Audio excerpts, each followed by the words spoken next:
Hello there, and welcome to our session today. Once again, I'm here at a new time today with all of you.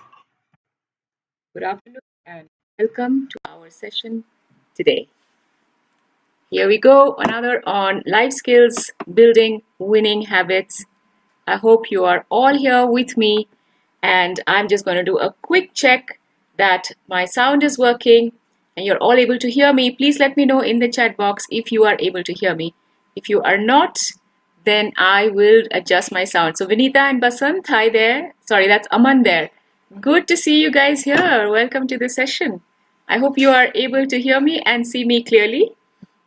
And I look forward to interacting with you, and let me know if you have any questions, because I absolutely love the questions and I love the interaction as well. So go ahead, keep those comments coming as I start off with a question of my own. And here it is. Can one push-up change your life? Have a look at this question. Can one push-up change your life? Just one. Think about it. Just one push-up. Can it change your life? And you might be thinking, this is such a silly question. There's no way one push-up can change my life. But you'd be surprised at what the answer is. The answer really is, yes, it can change your life. How is that going to be possible? I won't tell you just now. I'm going to keep that little bit of suspense, and we'll come to it at the end of the session, and we'll see whether one push-up can really change your life. My name is Shraboni Mazumder. I teach public speaking skills, communication, life skills, personal excellence on Unacademy. Plus, I have a coaching and a consulting practice of my own for the last 25 years.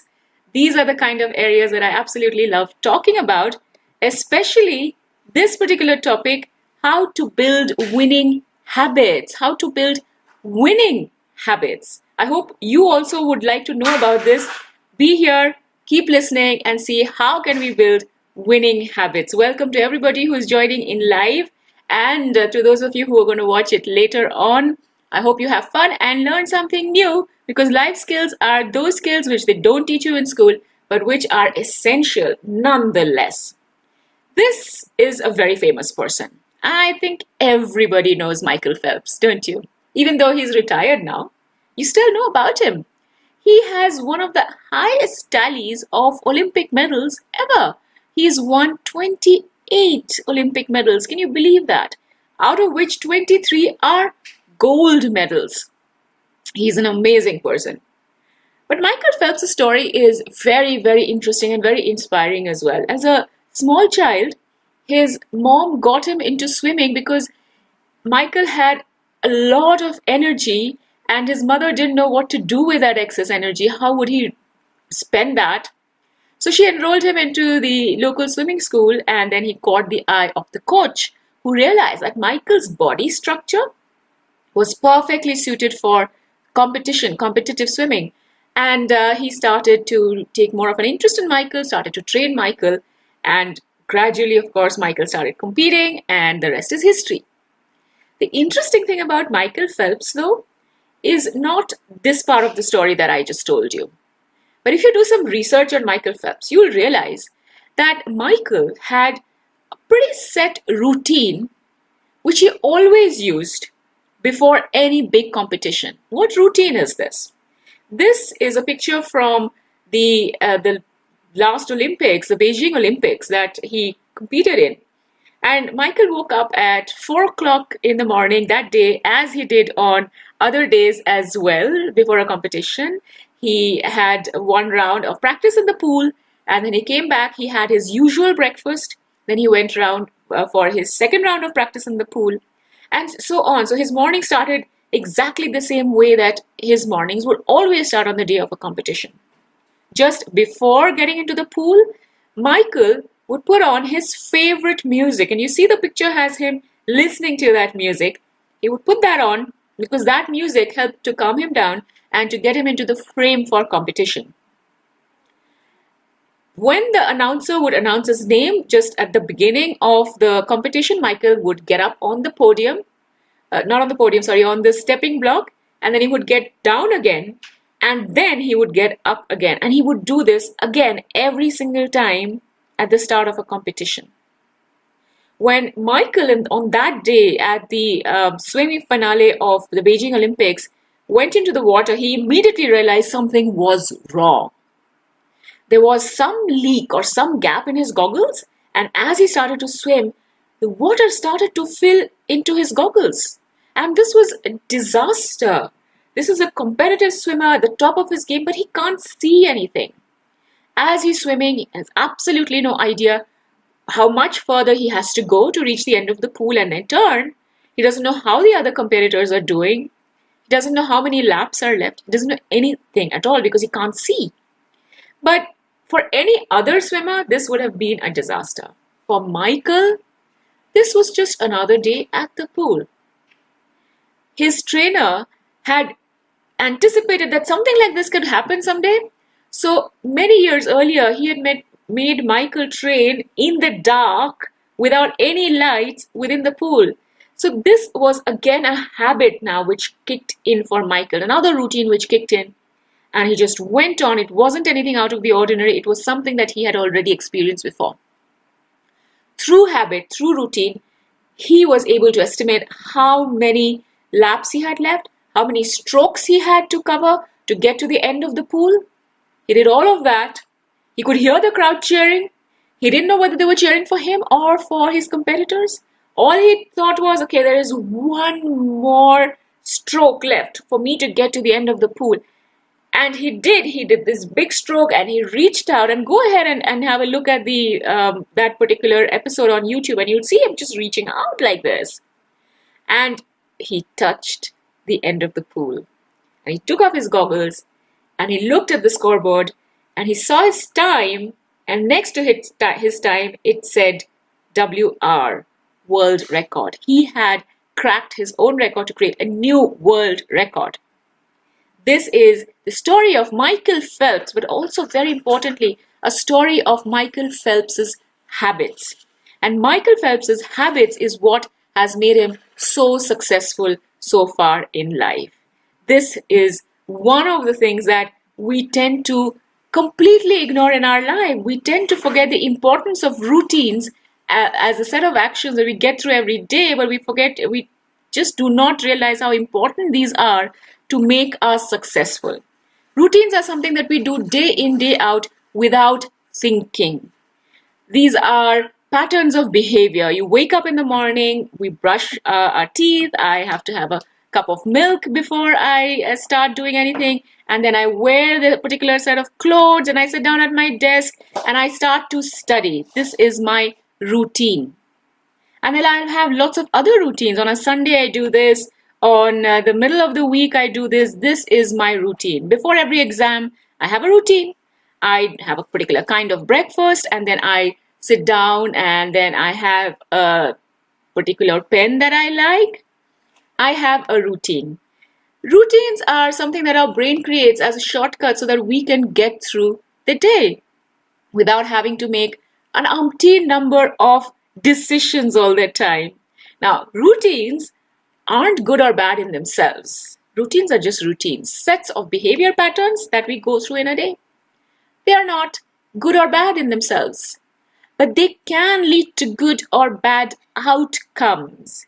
So if my routine is that I wake up at 8:30 in the morning every day, and then I only have half an hour to brush my teeth and get ready for my class, and then I just don't even change my clothes and I get into the class and I'm all sleepy, and for the first 15-20 minutes, I don't even listen to what the teacher is saying, well, then that routine could probably have a bad outcome. But if I have another routine which says, every day I play from 4 o'clock to 6 o'clock, but I come back home at 6, I have a cup of milk, I have a sandwich, and I wash my face, I change my clothes, and then I sit down to study every single day. At 6:20, I'm at my desk, and for 2 hours, I'm just doing my homework and I'm studying, and that's my routine. Every day I do this. And as a child, by the way, I had this exact same routine that I just described to you, the one in the evening of studying. And my friends and my family would be very surprised, and they would say, but why do you do this every day? What about the weekends? Don't you get a break? And for me, it really wasn't about a break. This was something that I was very comfortable with, the 2 hours of studying without distractions that I did every evening. I grew up and I went to college. And my college was far away from my hometown, so I had to live in a hostel. In my hostel, there were lots and lots of distractions. It was a new place. There were new kinds of people there, people that I had never met before. It was a new city. There were movie halls around. There were snack parlors around. There were all kinds of distractions. People would be chatting, gossiping. They would be doing all these kinds of things, and that was fine for them. But my routine of studying every day from 6:15 till 8:30 still stuck, even though I was 18 plus at that point of time. And it would surprise all my roommates as well how I would be able to do that. It was just such a strong habit with me. And I didn't want to break it. And thank God I didn't, because I managed to do some good things in life because I had that routine of studying every single day. It's not that I recommend the same routine for you. You can have maybe a different routine. But just remember here that a routine can lead you to a bad outcome or a good outcome. So if a routine is working for you, it leads to some good outcomes. That's a good habit. And if it is not working for you, then it's a bad habit. Look at the picture of the cookies. Aren't they absolutely delicious? Do you like cookies? I know that's a silly question, isn't it? Every single person loves cookies, don't they? Is it good to have a cookie? Is it good to have cookies every single day? Here's another habit that I have. In the evening every day, I sit down with my cup of tea and I have a couple of cookies. Now, is that a good thing or a bad thing? If I have diabetes, if I have some health problems, if I'm obese, I'm too fat, then that'll really be a bad thing for me.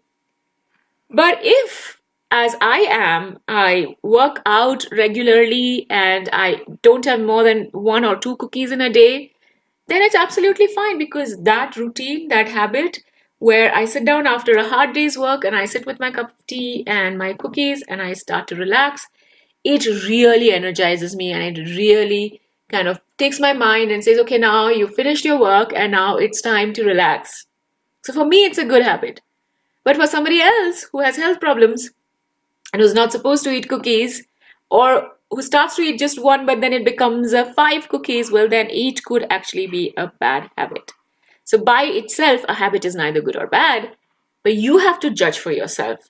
Is my habit leading me towards my goals, or is my habit taking me away from my goals? And that's when it becomes a good or a bad habit.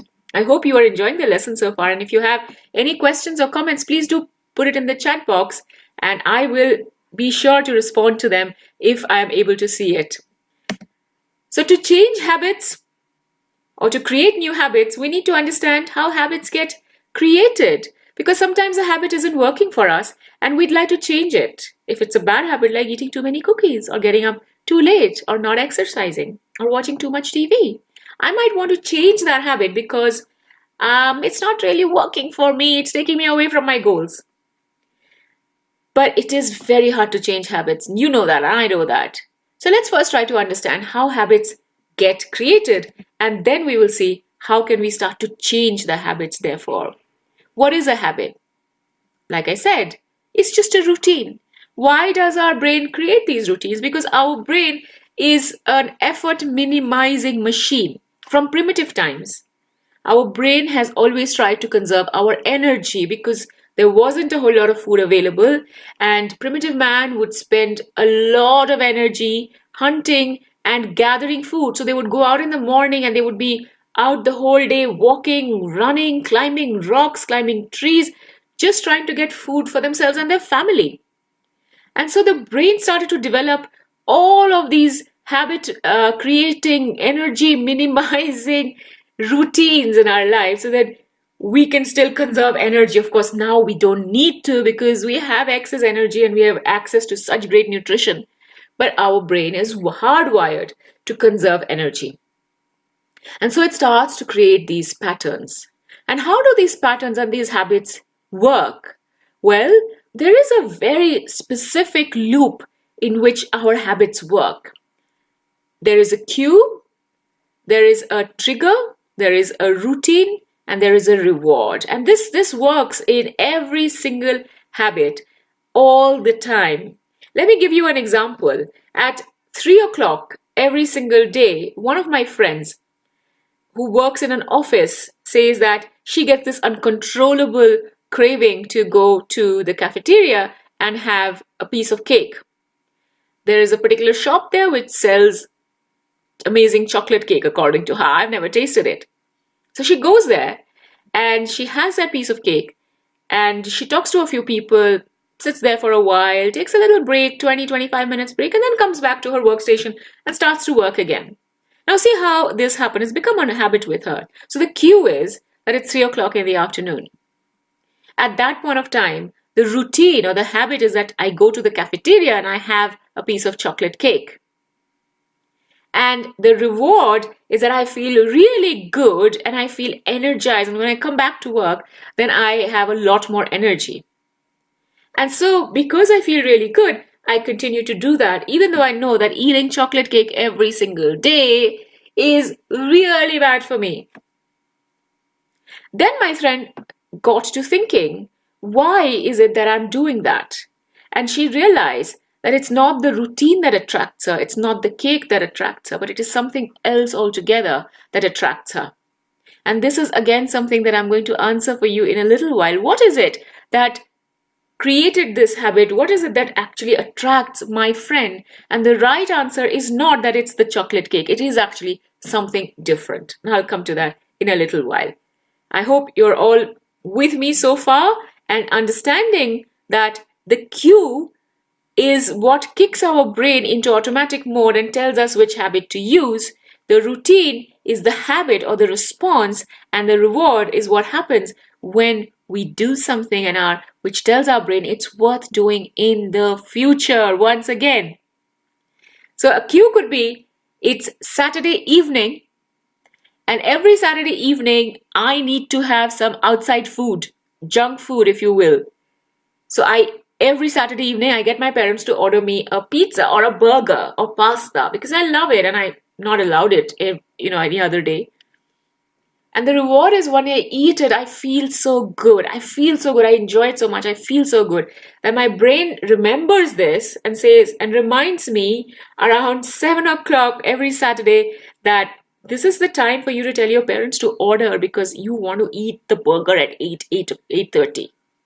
That's how the cue, the routine, and the reward loop works. And this is how habits get created so quickly. The interesting thing, though, is that some habits are faster to create and some habits will take longer to create. But here's another very, very interesting example of how habits get created.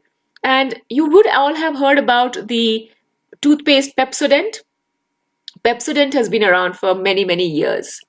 But at one point of time, the company wasn't actually selling too much of it. So they engaged an advertising guru called Charles Hopkins to advertise their toothpaste and increase the sales of their toothpaste.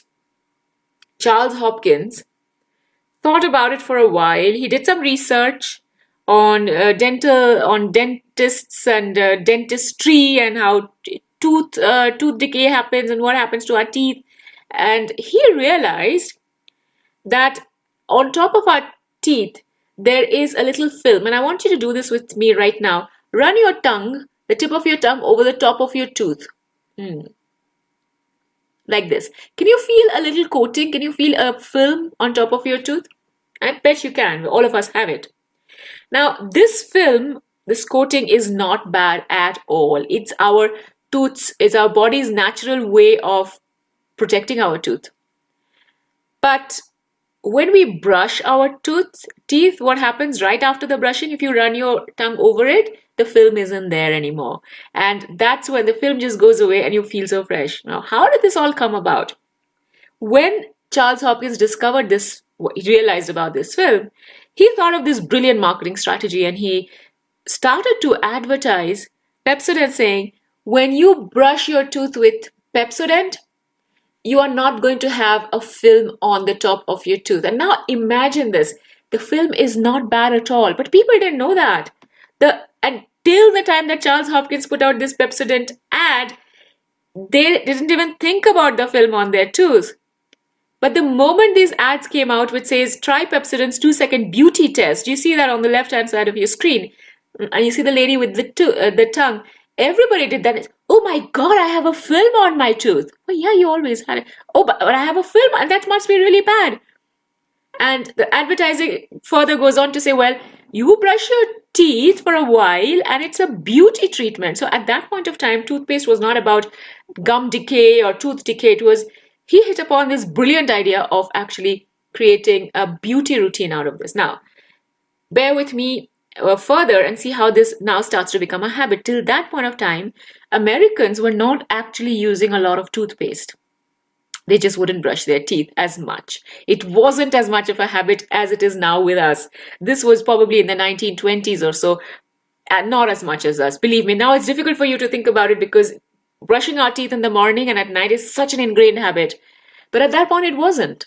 So he had to create this habit. And what he did is he in the tube of toothpaste, in the toothpaste itself, he spoke to the manufacturers and they put in a minty flavor. So every time people would brush their teeth, they would get that fresh feeling in their mouth. You know what happens when you brush your teeth? That minty spearmint kind of feeling which comes in your mouth.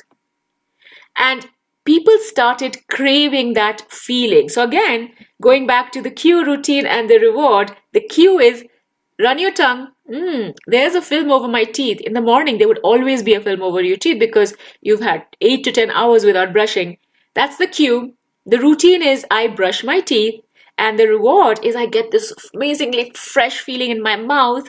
I love this feeling, and my brain and my body starts to crave this feeling, and it becomes a habit. And if I do it for 3 to 4 days, on the 5th day, I have to brush my teeth in order to get that reward of that fresh feeling in my mouth. This is how habits get created. And marketers use all of these kind of things to trick our brains into creating habits. But we are understanding all this because once we understand how habits get created, then we know how to break the habit loop so that we can start forming more good habits.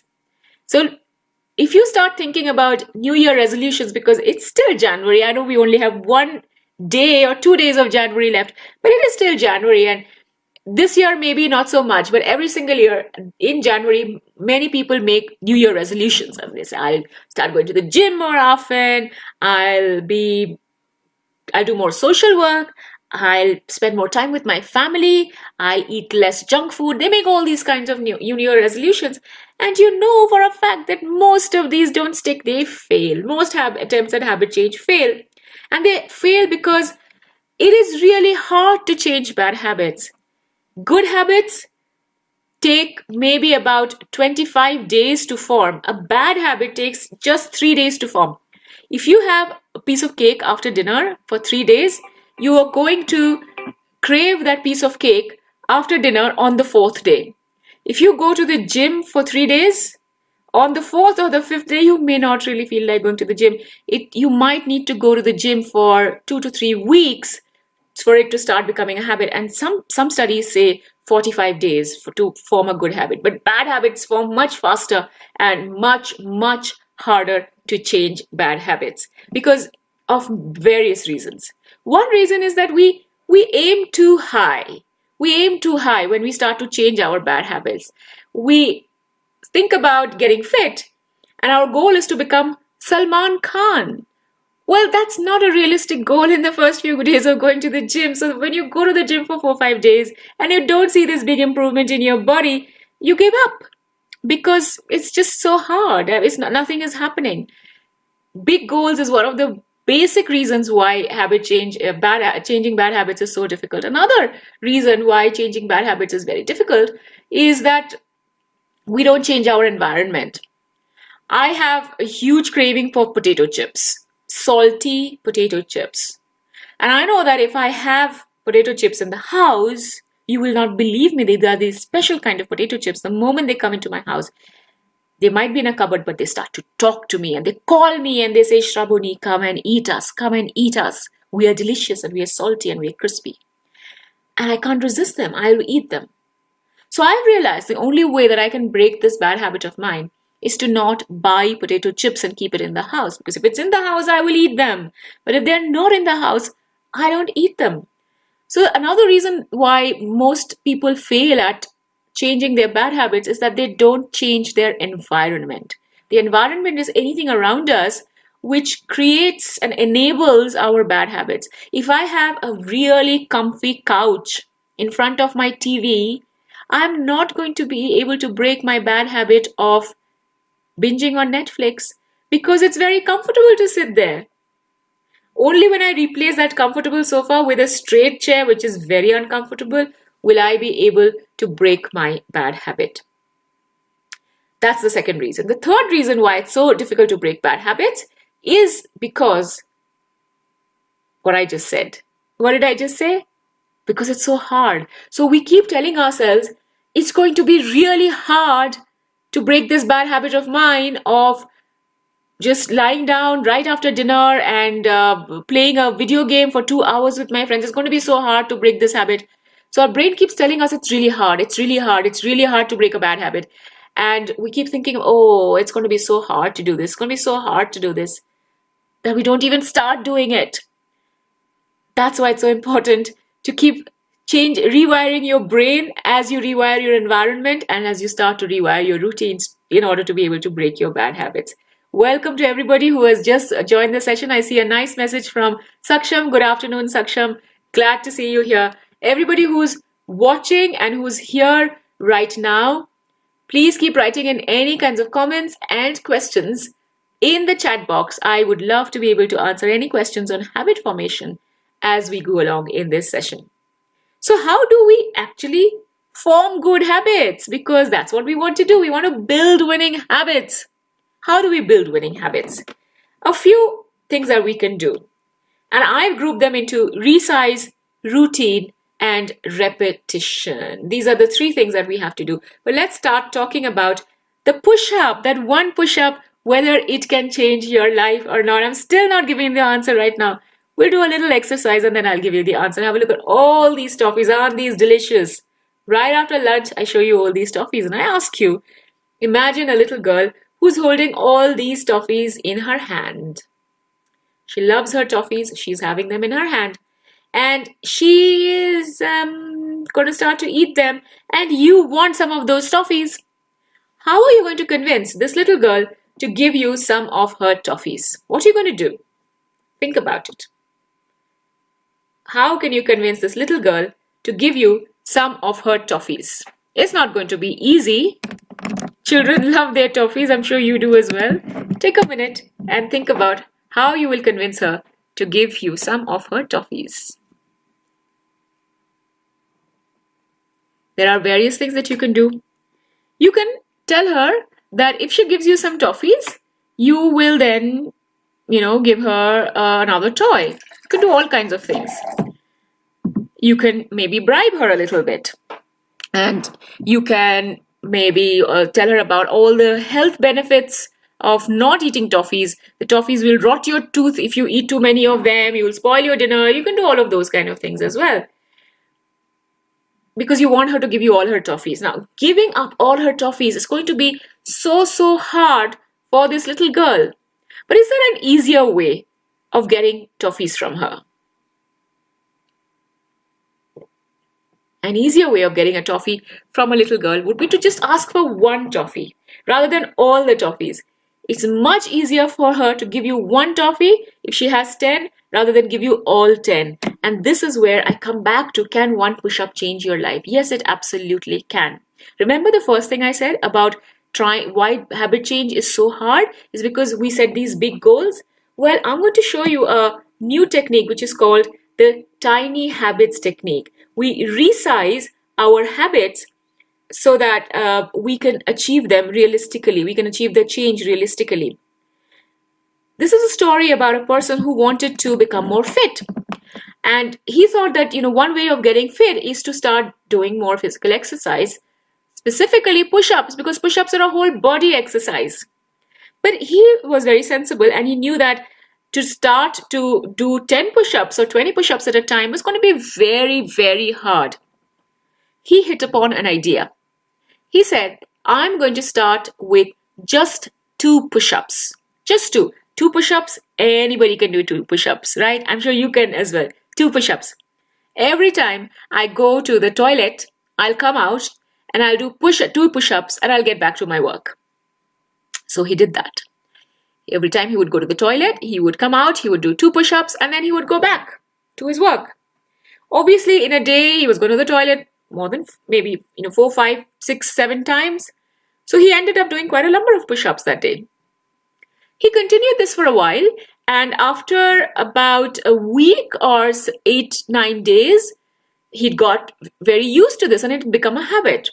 And then he said, 2 push-ups now is quite easy for me to do. So let me start now doing 4 push-ups. So every time I go to the toilet, I'll do 4 push-ups.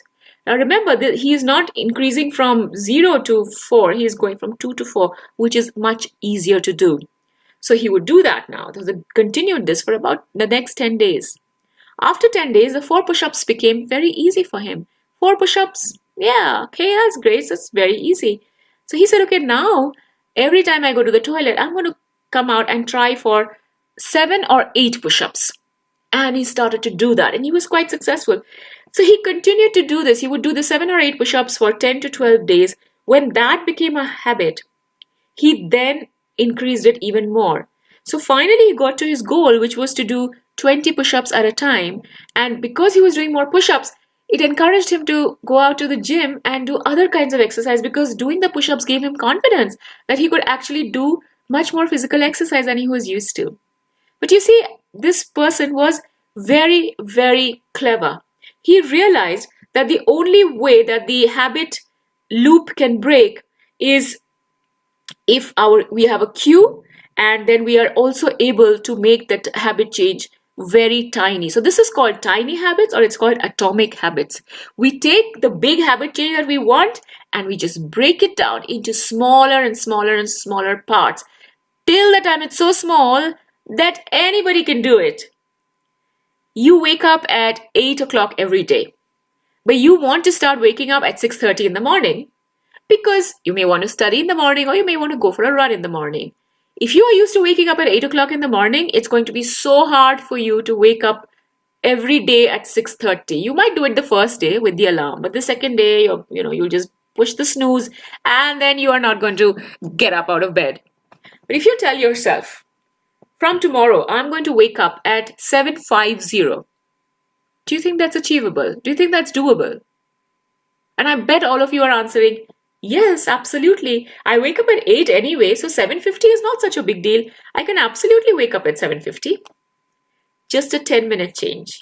You do that for a week, and then your brain has now realized that this is the habit, and so it's very easy for you to now wake up at 7:50. So after a week, 10 days, you say, okay, I was waking up at 7:50. Now I'm going to try to wake up at 7:40. And so you're just advancing it just by 10 minutes. And you start to wake up at 7:40. It's actually quite easy. If you're already used to waking up at 7:40 is quite easy. You do that again for 10, 11 days. And you know where I'm going with this. You keep changing in smaller and smaller and smaller chunks rather than trying to do this mega habit change. And so what happens is at the end of a few days, few weeks, maybe a couple of months, you have moved your body clock back to 6:30 and it's become so easy. If you have a dream or a goal of wanting to read more books, good books, self-improvement books, knowledge books, not your study books, but books which help you learn other kinds of things. And you just find that, I sit with a book, but I get distracted after a while. Well, you can't just have this big goal of I will read 4 books every month. You can't start with that. You're going to fail. You start with a small change in your habit and you say, I'm going to read a 2-minute or a 3-minute blog post every day. 2-minute blog post. 3-minute blog post. And the good thing about blog posts is that they actually tell you 3-minute read. That's going to be very easy for you to do.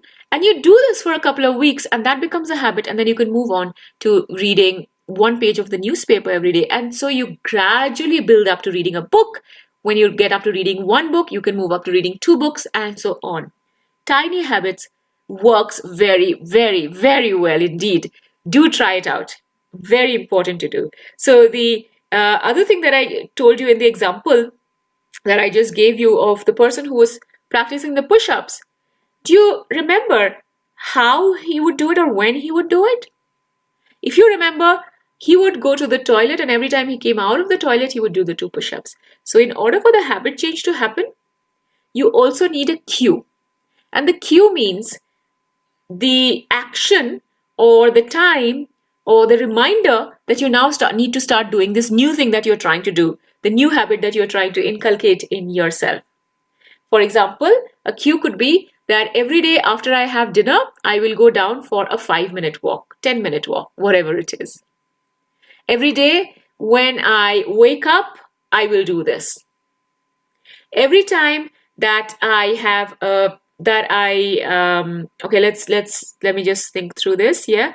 Every time that I get up from my desk to take a break from my studying, I'm going to drink 1 glass of water. So the cue is getting up from my desk to take a break from my studying. So you need a cue that reminds you that I am going to now change my habit and I'm going to do what the new habit is. So having a cue is very important. It could be a reminder on your phone, or it could be some other kinds of cue as well. Another thing that you will have to remember, even in the context of the tiny habits, is that you need to change your environment. It's like the example that I gave you with the potato chips. I need to not buy potato chips. And in the same way, if I want to change my habit of watching too much TV, I need to make sure that I don't have the comfy couch. But let's talk a little more positive. If I want to build a habit of going to the gym every day after school, I know that when I come back from school, I tend to go home and I then just relax on my bed for a couple of hours watching TV. I want to break that habit, and after school, I want to be able to go to the gym. Well, then, what you will need to do is to create a conducive environment, which means before I leave for school, I will keep my gym clothes neatly on the bed.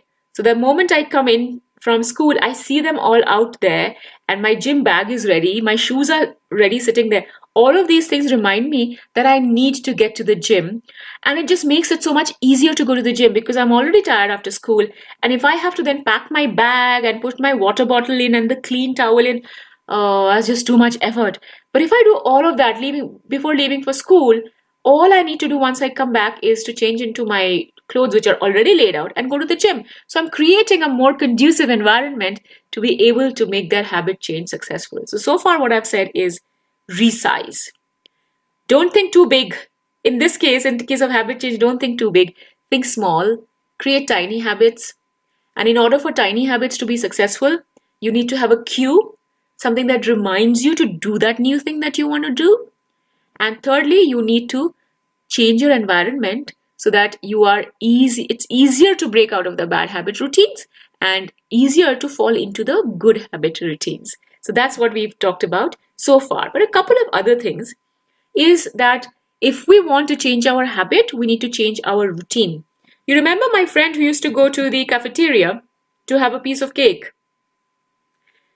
And I told you that she was not going to the cafeteria actually for cake, but she was going for something else. And if you start to think about it, what was she actually going there for? After she would have her piece of cake, she would socialize with people. She would sit down as she was having the cake at the cafeteria table. Other colleagues would come. She would have a chat. She would talk to them. She would catch up with them. And that would really refresh her. So it wasn't the cake that was important for her. It was this routine of talking to people and getting refreshed with that. That's what she realized. So she wanted to break this habit of the going to the cafeteria for cake. So what she started doing is that again, when the 3 o'clock would start, she would pick up an apple, and this is where her change of routine, change of environment also came in. She would buy a kg of apples at a time and keep it in a drawer in her desk. And at 3 o'clock, she would pick up an apple and she would start to eat it as she walked to the cafeteria. So when she went to the cafeteria, she didn't feel the craving for something sweet like cake because she was already eating something sweet like an apple.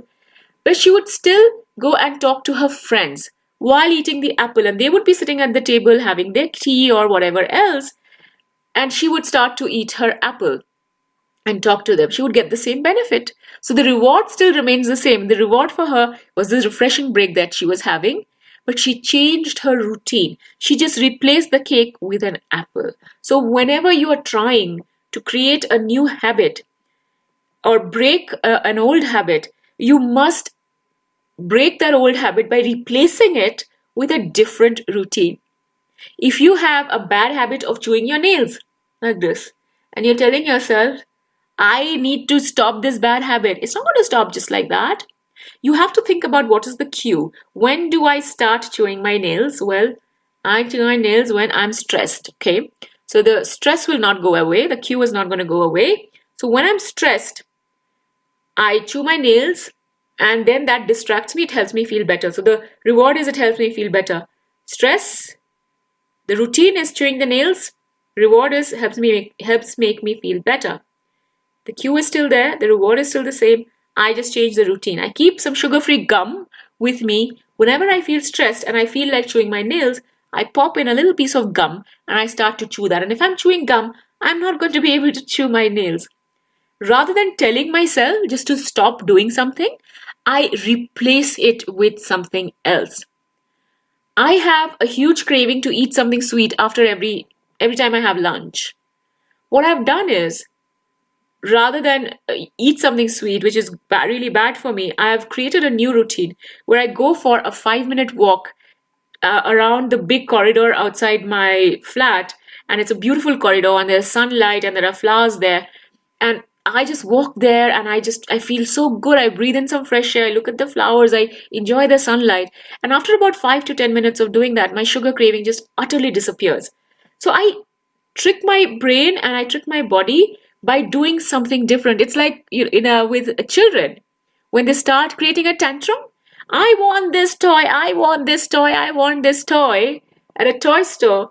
And the parent says, hey, do you want to come and see, do you want to go to the swing in the park?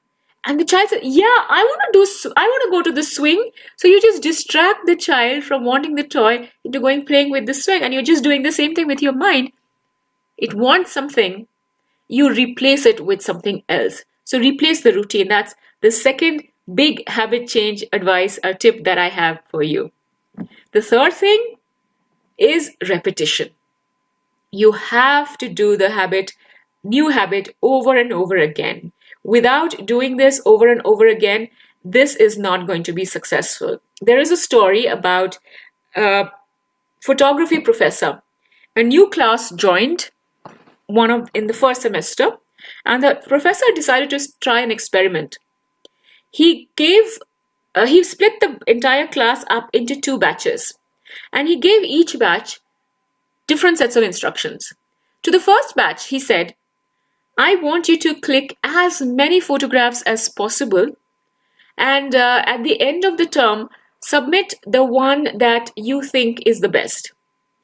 And to the second batch, he said, I want you to go around, keep looking for subjects, but you are only allowed to click one photograph in the entire term, and that's the one you have to submit at the end of the semester.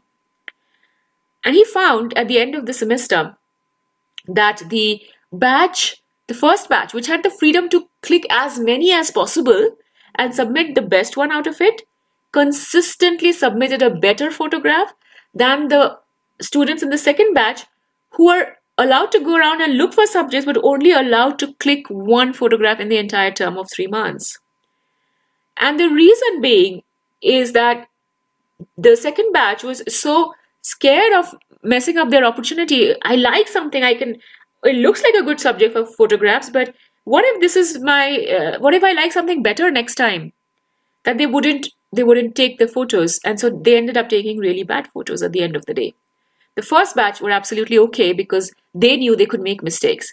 This is a very important lesson for habit change as well. Don't keep waiting for that perfect opportunity or that perfect time or that perfect habit that you can change in yourself.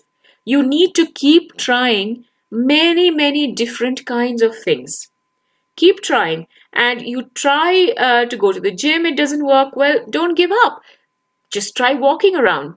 That doesn't work for you. Well, try jogging. That doesn't work for me. All right, then climb upstairs. Something will work for you. You just need to break out of that mindset that it needs to be perfect the first time. It needs to be absolutely right the first time. If you go in with that mindset, it will stop you from experimenting. It'll stop you from allowing yourself to make mistakes. And that's where you will just be stuck in this loop of the bad habits, and you will never be able to break out of that, and you will not be able to form good habits. These are the three ways that you do this: resize, routine, and repetition. If you have any questions, feel free to ask.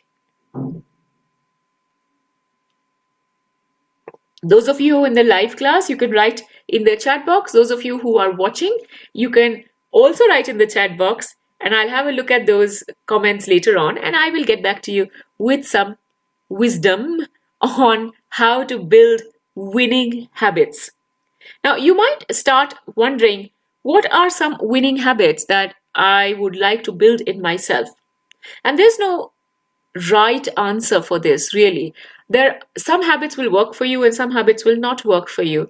Just to say that waking up early is a great habit may not work for you.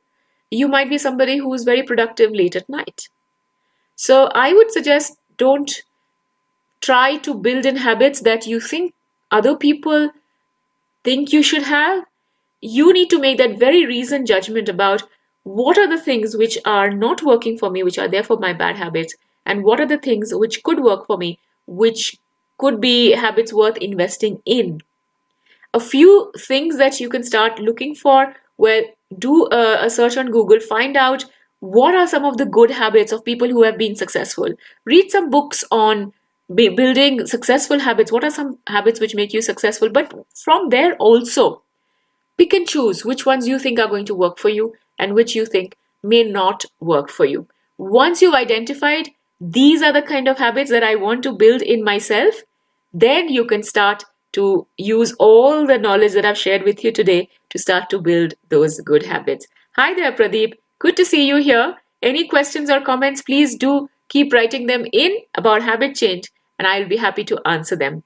If you enjoyed this class, well, Creative Corner is full of classes like this.